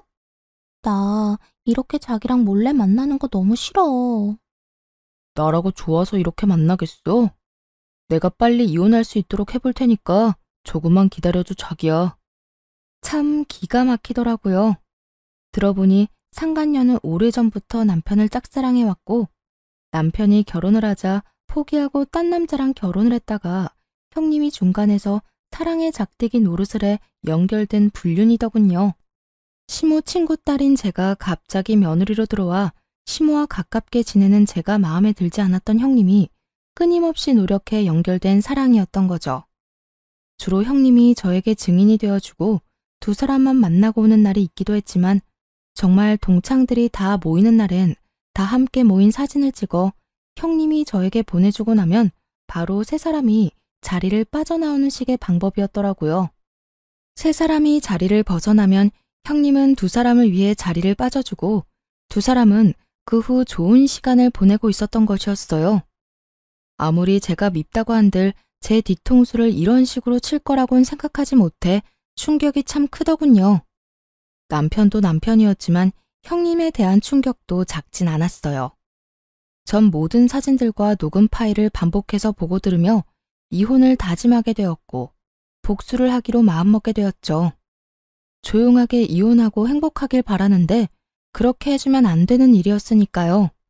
대망의 날이 밝았고 시댁에 다 함께 모이는 날이었어요. 저는 미리 남편 놈에게 들릴 때가 있다며 따로 시댁에 가게 되었어요. 조금 늦게 시댁에 도착하니 온 식구들이 모여 앉아 이야기를 나누고 있었고 정 그대로 시부에게로 다가가 외도 증거들을 건네주었어요. 저에게 여러 증거를 받은 시부는 한참을 그 증거들을 들여다보더니 고함을 질러버리더군요. 이놈의 자식이 이게 무슨 인간 같지도 않은 짓거리야? 남편은 자신을 향하는 시부의 고함에 깜짝 놀라 토끼 눈을 하고 시부를 보더라고요. 아버지, 무슨 일이길래 그렇게 화를 내세요? 무슨 설명이라도 해주셔야 제가 말이라도 하죠. 당신 아버지한테 뭘 줬길래 아버지가 저렇게 화를 다 내시는 거야? 남편은 저와 시부를 번갈아가며 물어왔고 시부는 저에게 받은 사진을 남편의 얼굴에 던져버리며 호통을 치기 시작했어요. 네가 이딴 짓을 하고 다니라고 우리가 등골 휘게 네 뒷바라지를 하고 내 딸 같은 윤영이한테 장가를 보낸 줄 알아? 남편은 그제야 바닥에 떨어진 사진들을 보고 얼굴이 사색이 되어가고 있었고 형님 역시 지은 죄를 아는지 사색이 되어가고 있더라고요. 남편 놈은 저와 시부를 번갈아 보며 되지도 않는 변명을 해대기 시작하더군요. 아버지, 이거 다 오해입니다. 여보 정말이야. 당신도 잘 알잖아. 이 여자 형수랑 제일 친한 친구인 여자야. 나랑도 친하고 말이야. 대학 동창 그 이상 그 이하도 아니라고. 사진이 어떻게 하다 이렇게 다정한 모습으로 찍히긴 했는데 이건 정말 다 오해야. 어쩌다 보니 이렇게 찍힌 것뿐이야. 모든 사진에 손을 어깨에 두른다거나 자연스럽게 머리칼을 매만지고 있었는데도 불구하고 우연일 뿐이다, 오해일 뿐이라며 변명을 하고 있었고 식구 중 남편의 말을 믿는 사람은 단 한 사람도 없었어요.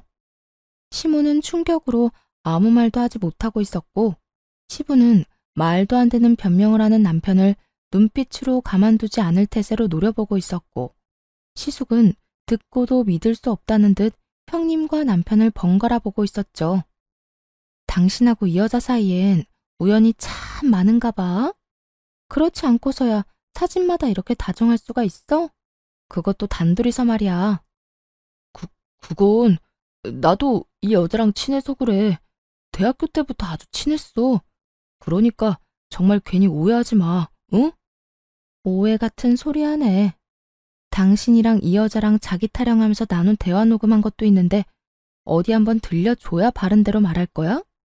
내가 꼭 그렇게까지 해야겠어? 여보, 정말 미안해. 내가 정말 제정신이 아니었나 봐. 그 여자가 날 대학 때부터 좋아했다고 계속 매달려서 나도 모르게 그렇게 돼버렸어. 그런데 여보, 난 그 여자한테 진심이었던 적은 단 한 번도 없어. 진심이야. 정말 단 한 번도 진심으로 그 여자를 마음에 품은 적 없다고. 당신 지금 그걸 말이라고 해? 당신 마음이 그 여자를 품고 말고는 중요하지 않아.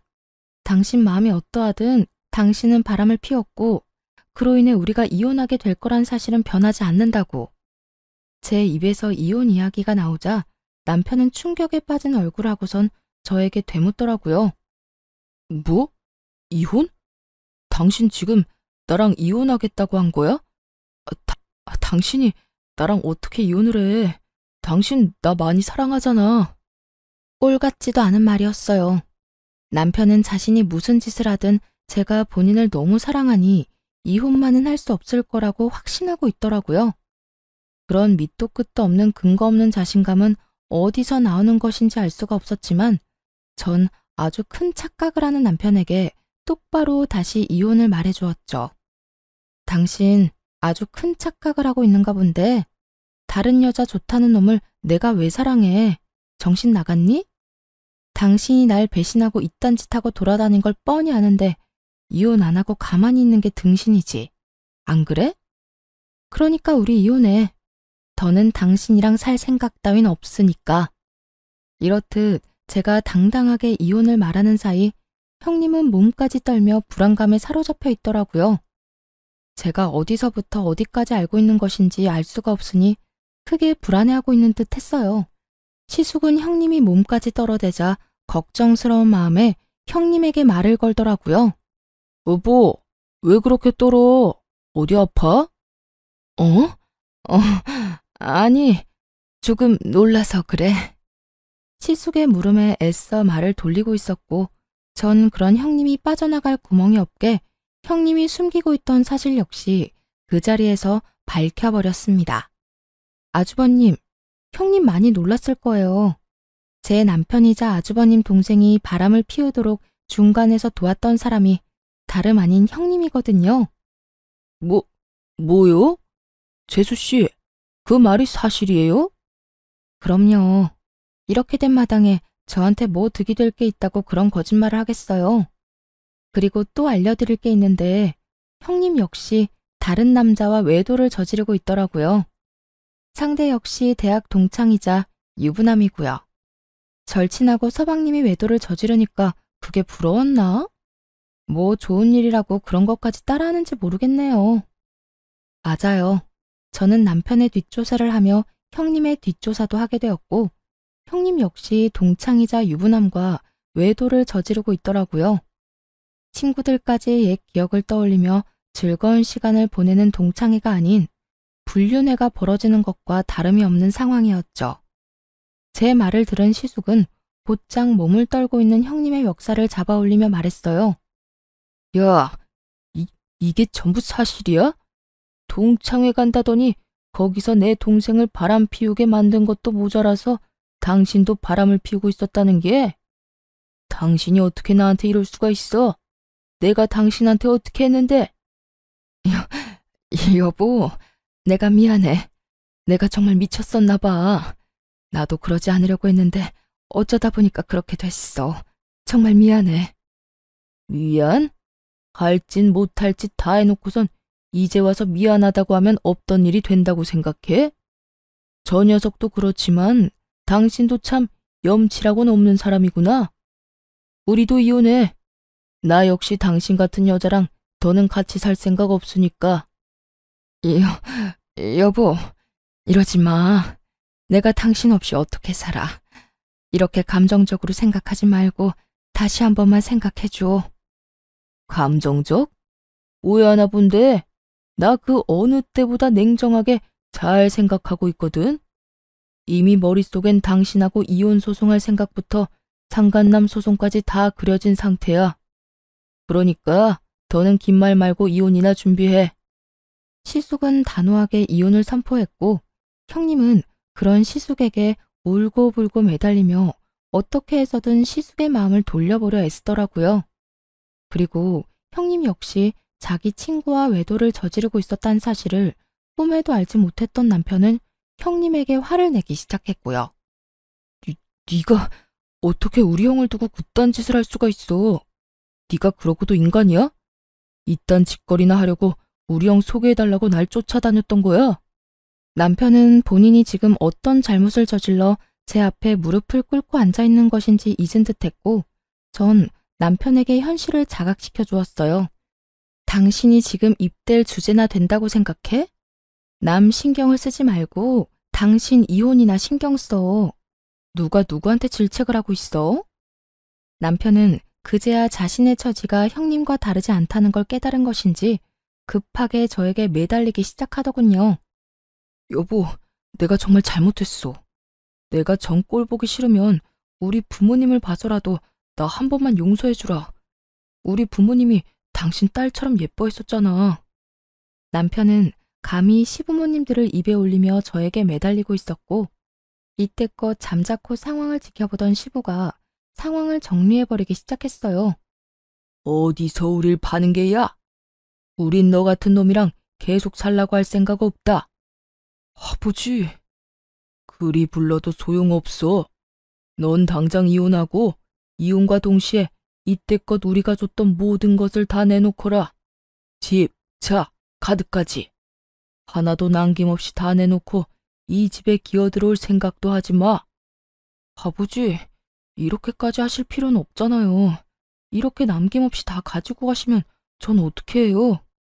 이렇게까지 하게 만든 놈이 누군데 감히 말대꾸를 하는 게야? 시부의 호통에 남편은 제가 이혼을 말할 때보다 더 절망적인 표정으로 고개를 푹 숙이더군요. 그럴 수밖에요. 시댁은 재산이 좀 있는 편이었는데 자식들이 조금이라도 편히 살라고 지원을 아낌없이 해주던 상황이었어요. 그 덕분에 남편은 월급은 월급대로 다 쓰고 부모님들의 지원으로 낭비를 펑펑 하고 살았던 사람이었죠. 그런데 그런 남편에게 모든 지원을 끊겠다고 하니 그것이야말로 마른 하늘의 날벼락 아니겠어요? 남편은 아무리 생각해도 지원만은 끊길 수 없었는지 시부에게 더 간절하게 매달리기 시작하더군요. 아버지, 제가 아버지가 시키는 대로 이 사람이랑 이혼하겠습니다. 그러니까 지원은 끊지 말아주세요. 최소한 집이랑 차는 계속 제가 가지고 있게 해달라고요. 사람이 집은 당연히 있어야 살아갈 거고 회사는 다녀야 하니 차는 있어야 할 거 아니에요. 그러니까 아버지, 제발 한 번만 더 생각해 주세요. 제발요. 집이나 차가 필요하면 네 능력으로 사. 이때까지 우리가 그만큼 도와줬으면 최소한 네 통장에 그만한 돈은 있어야 정상이지. 어찌되었든 내 할 말은 끝났으니 더는 긴 말 시키지 마. 시부의 뜻은 확고했고 시부의 말이 끝나자마자 시숙 역시 형님에게 당장 소송을 준비하라고 말하더군요. 상황은 돌이킬 수 없는 상황이 되어버렸고 남편과 형님은 눈물을 펑펑 쏟아내며 빌기 시작했어요. 여보, 그런 말 하지 말라니까. 내가 어떻게 당신이랑 이혼을 해. 난 절대 당신이랑 이혼 못해. 내가 정말 잘못했다니까. 그 남자랑 그렇게까지 깊은 관계도 아니었고 정말 실수에 가까운 만남이었어. 여보, 아버지 말 다 들었지. 나 이렇게 불쌍해졌는데 그래도 나 버릴 거야? 그러지 말고 다시 한 번만 다 용서해줘. 우리가 보통 부부야? 첫사랑이었던 우리가 그 긴 세월을 돌고 돌아 다시 만나 결혼까지 하게 된 부부잖아. 그런 우리가 이까진 일로 이혼한다는 게 말이나 되냐고. 두 사람 다 눈물 없인 들을 수 없는 마음을 쏟아내고 있었고 시숙은 그대로 시댁을 나가버렸고 전 남편에게 다시 한번 이혼을 말해주었죠. 그런 우리 사이를 산산조각 낸 건 당신이야. 그러니까 이렇게 구질구질하게 굴지 말고 예정을 생각해서라도 하루라도 빨리 이혼해. 할 말을 끝내고 시댁을 나가려는데 다급하게 저를 붙잡은 남편이 목소리를 낮춰 말하더라고요. 그러면 우리 아버지한테 내 이야기 좀 잘해주면 안 될까? 괘씸하긴 하지만 불쌍하니까 이때까지 해줬던 그대로 지원해주라고 말이야. 당신이 이 말만 해주면 내가 당신 원하는 대로 바로 이혼 서류에 도장 찍어줄게. 끝까지 참 대단하다 싶었어요. 어떻게 된 인간이 다른 사람도 아닌 저에게 이런 부탁을 할 수 있는지 도무지 이해도 되지 않더라고요. 전 제 귀에 대고 헛소리를 해대는 남편을 밀어버리곤 큰 소리로 외쳐주었죠. 뭐? 당신한테 해주던 지원은 그대로 해달라고 아버님께 말해달라고? 내가 미쳤다고 아버님께 그딴 말하겠어? 정신 좀 차려라 제발. 지금 심정으론 당신이 가진 거라면 양말 하나까지 싹 다 빼앗고 싶은 심정이니까 헛소리 말고 법원 나오라는 날에 늦지 말고 오기나 해. 전 남편을 뿌리치곤 시댁을 나와버렸고 친정에서 지내며 이혼 소송을 비롯해 여러 소송을 시작하게 되었어요. 저와 시숙의 이혼은 그야말로 위자료 파티와 다름이 없었죠. 각각 배우자와 상간녀, 상간남에게 위자료를 받았고 저는 형님에게 위자료 소송을 해 형님에게도 위자료를 받을 수 있었어요. 잘못을 저지른 모든 사람들이 이중으로 위자료를 주게 되었고 세 사람은 빚쟁이 신세나 다름이 없었죠. 그렇게나 세상에 둘도 없는 사랑과 우정을 뽐내던 세 사람은 소송이 시작되자 철천지 원수와 다름이 없는 사이가 되어버리더군요. 각자 서로의 잘못만을 주장하고 있었고 어떻게 해서든 혼자 살아보려 갖은 애를 쓰기도 했어요. 결국 이혼이 마무리될 때쯤엔 아예 세 사람은 사이가 완전히 틀어져 버린 듯 서로 눈만 마주치면 욕을 한다고 정신이 없더라고요. 이게 다 박지영 너 때문이야. 네가 이 여자랑 나랑 연결시켜주지만 않았더라도 내가 이 모양 이 꼴이 되진 않았을 거라고. 바람을 피우려거든 혼자 피웠으면 됐지. 왜 애먼 사람까지 바람을 피우게 만들어? 참나. 내가 살짝 입김만 불었을 뿐인데 좋다고 쟤랑 눈 맞은 사람이 누군데 이 난리야? 그리고 이렇게 된 게 나 때문이야? 두 사람이 조심성 있게 만났으면 이런 일도 없었을 거 아니야. 내가 그만큼이나 도와줬는데도 그거 하나 똑바로 못해서 이 사태를 만들어? 하여튼 대학 다닐 때도 그렇게 머리가 나쁘더니 지금도 하나 편한 게 없어. 너 말 다 했어? 내가 저 쓸모도 없는 인간 포기한다고 했을 때 네가 나랑 저 인간 이어주려고 그 애만 쓰지 않았어도 우리한테 이런 일이 일어날 일은 없었거든? 그리고 너 아까부터 그저 우리 돕는 척하면서 말하는데 너 우리 돕는 척하면서 너도 바람 피웠잖아. 그거 왜 이래?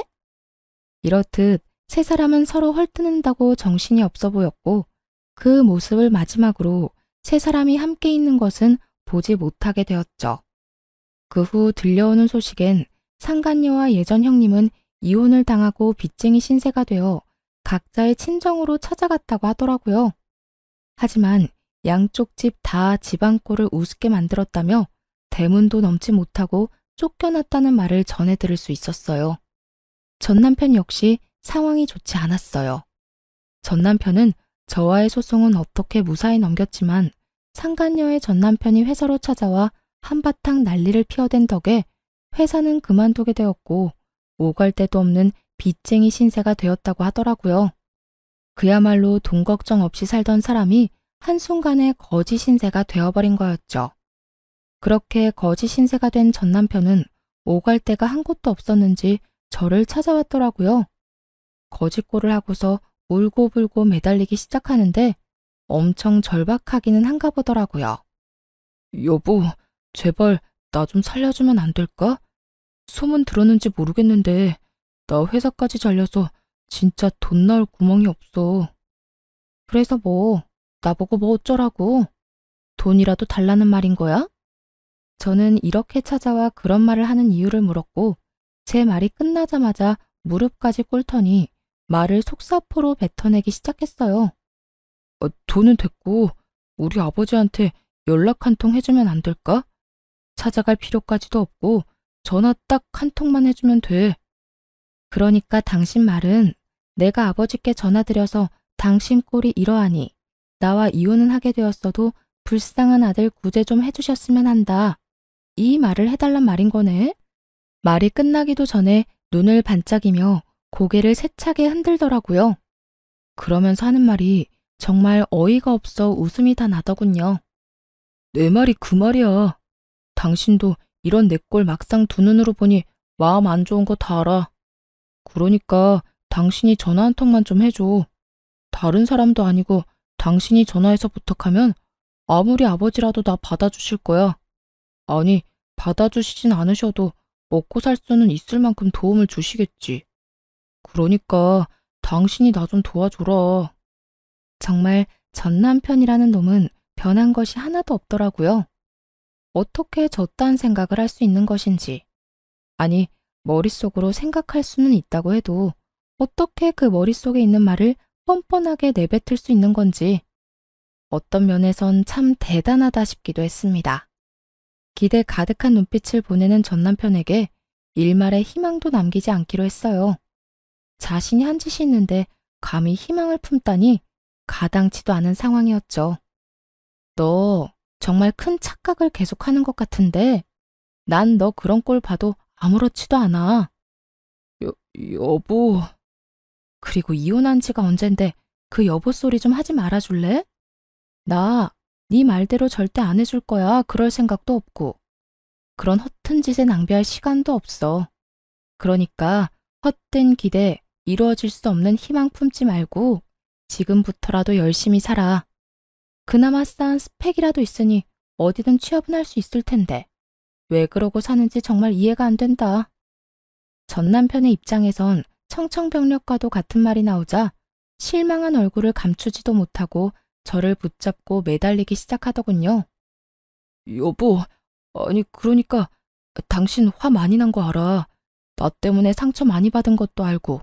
그런데, 당신도 보다시피, 나 벌 받을 만큼 받았고, 반성도 많이 했어. 복수도 이 정도면 성공적이게 끝났을 텐데, 이쯤 하고, 나 좀 살 수 있게 해줘. 당신 말 한마디면 다 되는데, 꼭 이렇게까지 매정하게 굴어야겠어? 난 매정한 게 아니라 굳이 내가 하지 않아도 될 일을 안 하는 것뿐이야. 당신이랑 나 이혼했고 이젠 남인데 내가 왜 남의 가정사에 끼어서 이래라 저래라 해야 해? 난 그러고 싶지 않아. 더욱이 내가 그런 행동을 함으로써 조금이라도 당신한테 이득이 된다면 난 절대 하지 않을 거라고. 이게 내 뜻이고 난 이런 내 뜻을 바꿀 생각 없으니까 다신 나 찾아오지도 마. 당신 가정일은 당신이 알아서 해결하란 말이야. 이런 제 말을 듣고서도 여전히 무릎을 꿇고 빌고 있었고 전 그런 남편에게 찬물 한 바가지와 굵은 소금을 뿌려버리곤 집에서 내쫓아 버렸습니다. 제 악몽 같던 전 남편과의 인연이 끝을 맺게 되었죠.